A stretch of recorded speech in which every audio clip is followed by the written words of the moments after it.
दोस्तों, आज हम बात करेंगे प्राण ऊर्जा के बारे में। प्राण ऊर्जा, जिसे हम जीवन शक्ति या मानवीय विद्युत शक्ति जैसे विभिन्न नामों से भी बुलाते हैं, उसके बारे में आज हम जानने की कोशिश करेंगे कि इस शक्ति का हमारे शरीर में क्या उपयोग है, क्या इसकी महत्ता है, क्या इसके लाभ और हानि है, नहीं है, क्या इसके लक्षण हैं और क्या इसके कारण है, और अगर हमारे शरीर में प्राण ऊर्जा कम हो जाए तो किन उपाय के द्वारा हम अपने प्राण ऊर्जा को विकसित कर सकते हैं, बढ़ा सकते हैं। सबसे पहले हम बात करते हैं कि प्राण ऊर्जा क्या है और कैसे ये हमारे शरीर में काम करता है। आपको मालूम होगा कि प्राण ऊर्जा एक विश्वव्यापी ऊर्जा है, यानी कि ये हमारे चारों ओर सर्वत्र व्याप्त है। जहाँ जो भी आपके आसपास का क्षेत्र है, यहाँ वहाँ ऊपर नीचे दाएं बाएं हर तरफ प्राण ऊर्जा व्याप्त है। इसे आप एक उदाहरण के साथ समझ सकते हैं। जिस प्रकार मछली जल में रहती है और उसके चारों ओर जल व्याप्त रहता है, उसी प्रकार हम भी प्राण ऊर्जा के सागर में ही रहते हैं। और जिस तरह मछली जल में रहकर जल को पीती है, वैसे ही हम भी इस प्राण ऊर्जा के सागर से प्राणों को निरंतर खींचते रहते हैं और इसी प्राण ऊर्जा के द्वारा ही हम जीवित रहते हैं। जिस प्रकार खून हमारे शरीर के अंदर हमारी नसों में चारों ओर दौड़ता रहता है, उसी प्रकार हमारी प्राण ऊर्जा भी हमारे शरीर के अंदर चारों ओर दौड़ती रहती है और हमारे शरीर को जीवंत बनाए रखती है।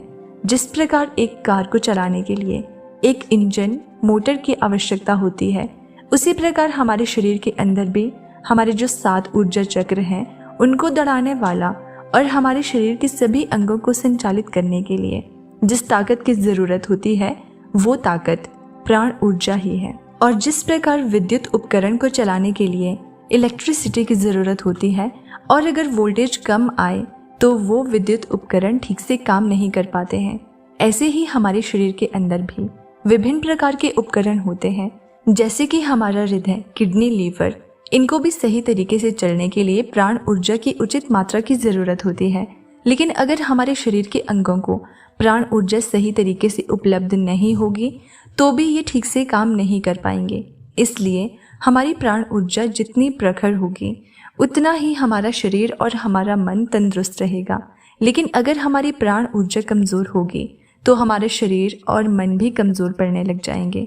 उदाहरण के लिए आपने देखा होगा कि कई बार अगर आपको कोई भारी चीज़ उठानी हो तो आप एकदम से नहीं उठा पाते, लेकिन अगर आप अपने श्वास को रोककर श्वास को भरेंगे और उसे अंदर रोक कर रखेंगे और फिर उस चीज़ को उठाएंगे तो आप बेहतर तरीके से उसे उठा पाएंगे। ऐसा क्यों होता है? ऐसा इसलिए होता है क्योंकि पहले आप केवल अपनी स्थूल ऊर्जा का उपयोग कर रहे थे, लेकिन जब आप अपनी सांस यानी कि अपने प्राणों को जब अपने अंदर भरकर रोक के रखें, तभी आप उसे आसानी से उठा पाए। तो कहने का तात्पर्य ये है कि अगर आपको अपने शरीर और अपने मन को मजबूत रखना है तो आपको अपने प्राणों को मजबूत करना होगा। और इसके अलावा आपने ये भी देखा होगा कि हमारी जो प्राण ऊर्जा है वो हमारे शरीर को पूरी तरह से देखभाल भी करती है। उदाहरण के लिए जब कभी आपको चोट लगती है तो आप ध्यान भी नहीं देते और एक आधे दिन में ही वो चोट अपने आप ही ठीक हो जाती है, क्योंकि प्राण ऊर्जा अपने शरीर को खुद से ही ठीक कर लेती है और आपको कोई दवा की भी आवश्यकता नहीं पड़ती है। इस तरह हमारी प्राण ऊर्जा बेहतर तरीके से निरंतर कार्य करती रहती है और ये न केवल हमारे शारीरिक, मानसिक या भावनात्मक विकास के लिए आवश्यक है, बल्कि हमारे आध्यात्मिक विकास के लिए भी प्राण ऊर्जा की बहुत आवश्यकता है। तभी तो कहते हैं कि प्राण ही आत्मा है या आत्मा ही प्राण। और जो हमारी प्राण ऊर्जा ही है वो कुंडलिनी शक्ति के रूप में हमारे सूक्ष्म शरीर में जागृत होकर ऊपर के चक्कर तक पहुँचती है, हमें समाधि के मार्ग पर या मोक्ष के मार्ग पर लेकर जाती है। इसलिए किसी भी प्रकार का विकास हो, चाहे वो शारीरिक हो, मानसिक हो, भावनात्मक हो या आध्यात्मिक विकास हो, सब में आपको प्राण ऊर्जा की ज़रूरत पड़ती है। ये प्राण ऊर्जा चाहे हमारा शरीर सो भी जाए तब भी अपना काम करती रहती है।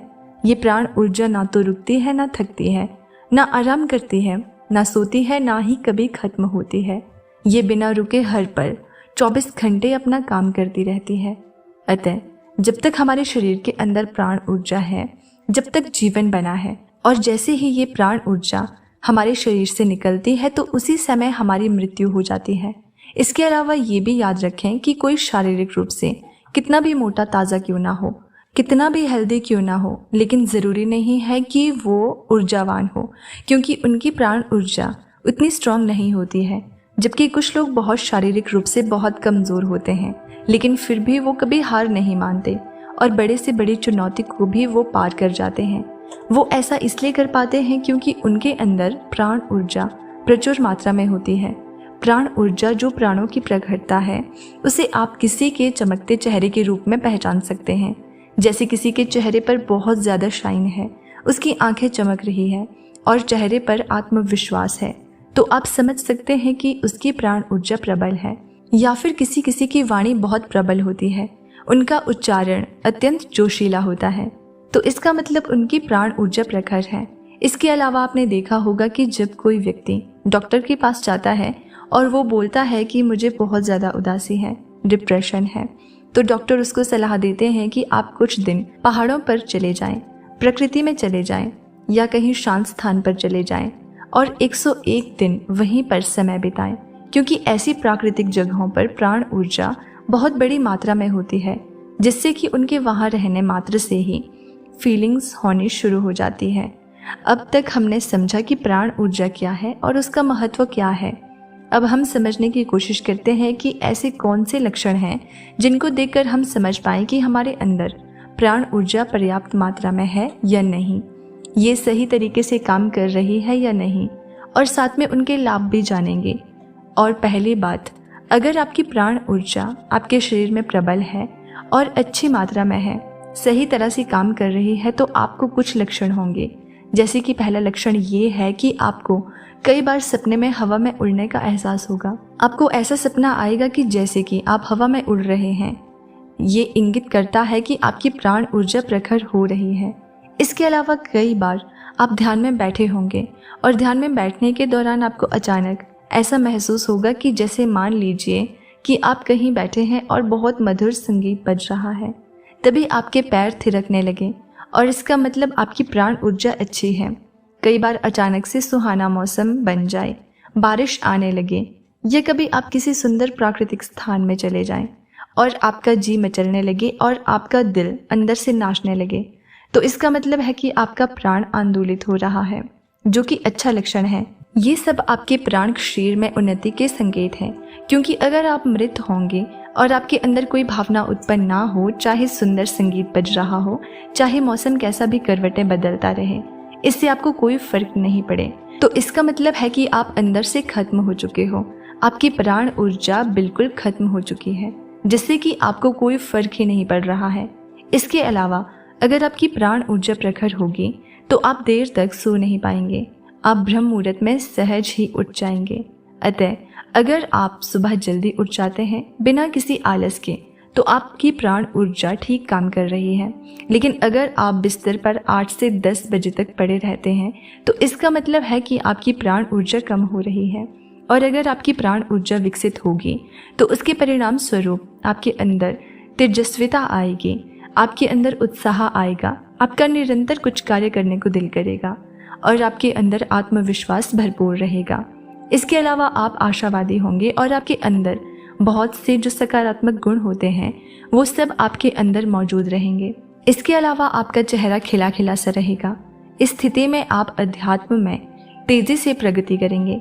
लेकिन यदि आपकी प्राण ऊर्जा में गिरावट होगी तो आपके अंदर हमेशा थकावट रहेगी और तनाव चिंता बनी रहेगी। आपको नींद ठीक से नहीं आएगी, आपका मन चंचल बना रहेगा, आपके अंदर उदासी रहेगी और आपका चेहरा मुरझाया रहेगा। यानी कि जो नेगेटिव थॉट्स हैं वो आपके दिमाग में आने शुरू हो जाएंगे। प्राण ऊर्जा एक साधारण व्यक्ति के मुकाबले एक साधक के अंदर ज़्यादा रहती है, क्योंकि वो ध्यान, ज्ञान, योग की ऐसी क्रियाएं करता रहता है जिससे उसके अंदर प्राण ऊर्जा विकसित होने लग जाती है। इसके अलावा जब आपके अंदर प्राण ऊर्जा बढ़ती है तो आप में सम्मोहन शक्ति बढ़ जाती है। तत्पश्चात आप में आकर्षण बढ़ जाते हैं, जिससे लोग आपके पास आने के लिए आतुर हो जाते हैं। अब हम बात करते हैं उन उपायों के बारे में कि ऐसे कौन से उपाय को अपनाएं जिनसे कि हम अपनी प्राण ऊर्जा को विकसित कर सकते हैं। सबसे पहले तो आपको ये समझना होगा कि प्राणों का घटना और बढ़ना हमारे विचारों पर आधारित होता है। उदाहरण के लिए मान लीजिए आपने अगर कोई वहम पाल लिया है कि आप बीमार हैं, तो आप बीमार पड़ जाएंगे।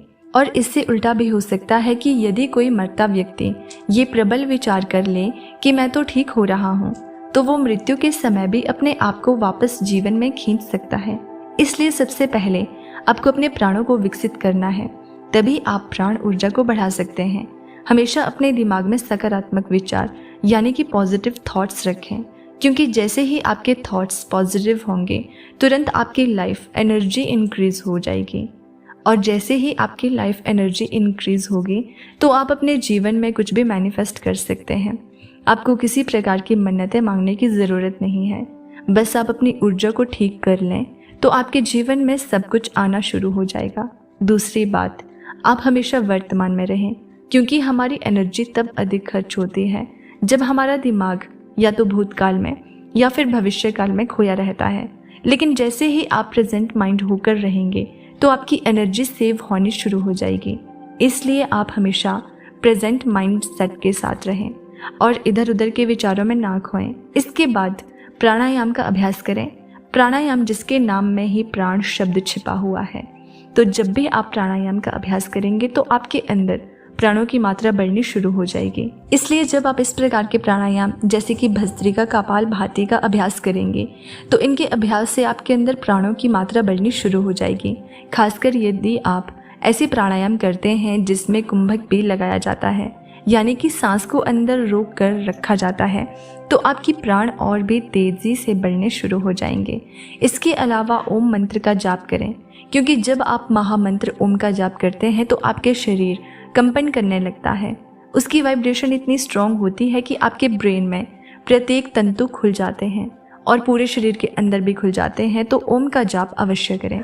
इसके अलावा विभिन्न प्रकार की जो वैकल्पिक चिकित्सा पद्धतियां हैं जैसे कि रेकी, एक्यूप्रेशर आदि, इनको भी टाइम पर उपयोग करें। इससे आपकी बॉडी की हीलिंग होगी और आपकी लाइफ फोर्स बढ़नी शुरू हो जाएगी। खाली समय में ताली बजाएं। जब आप 5 मिनट के लिए ताली बजाते हैं तो एकदम से आपको डकार आनी शुरू हो जाएगी और आपकी बॉडी में वाइब्रेशन आनी शुरू हो जाएगी।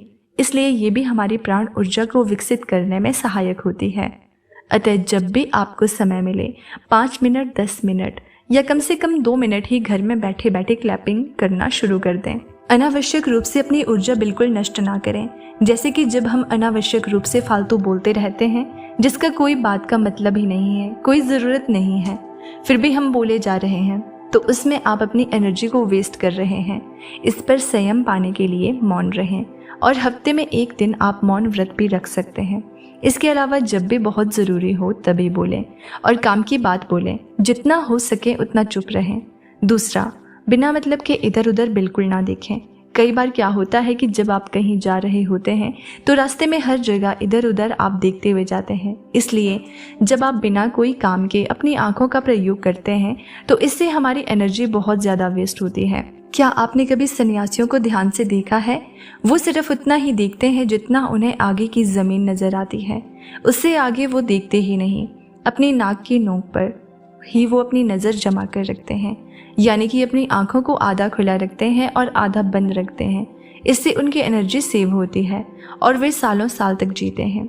अतः जब आप बिना मतलब के इधर उधर नहीं देखेंगे तभी आप अपनी एनर्जी को सेव कर पाएंगे।